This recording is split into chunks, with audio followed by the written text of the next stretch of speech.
सगळी वड्यावरची मंडळी आमची जमली होती, कारण पालखी येणार होती गणपती बाप्पांची त्याच्यासाठी. नंतर पालखी आली, सगळ्यांनी ना खूप असं हे आरती घेऊन येत असतात, आरतीच्या पंचारत, आरत, ओटी भरण्याचं सामान सगळेच एक लोक घेऊन येत असतात आणि मग ती सगळ्यांनी भरून नंतर असं वाजत वाजत पालखी येते तिकडं आमच्या इथं खाली. मग सगळ्यांनी आम्ही दर्शन घेतलं मस्तपैकी. नंतर दुसऱ्या दिवशी सकाळी उठून पूर्ण स्वच्छ क्लीन करून आम्ही आज निघालो जाण्यासाठी गावाकडे. म्हणजे आता आम्ही 8 दिवस असणार आहे. बघायला मिळेल तुम्हाला कुठे असणार आहे ते नेक्स्ट व्हिडिओ मध्ये. आणि आज आम्ही ना नेक्स्ट दुसऱ्या घाटामधनं येत होतो, चोरल्या घाटामधनं. खूपच वळण आहे त्या घाटामध्ये.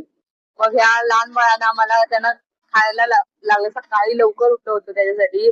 मग आम्ही तिथं ना घरगुती हॉटेलमध्ये जेवण मिळालं होतं, तिथं मस्त जेवण पण होतं. नंतर आम्ही ते सर्वांनी जेवण जेवलं आणि आर्यन हा गाणं नाचत होता.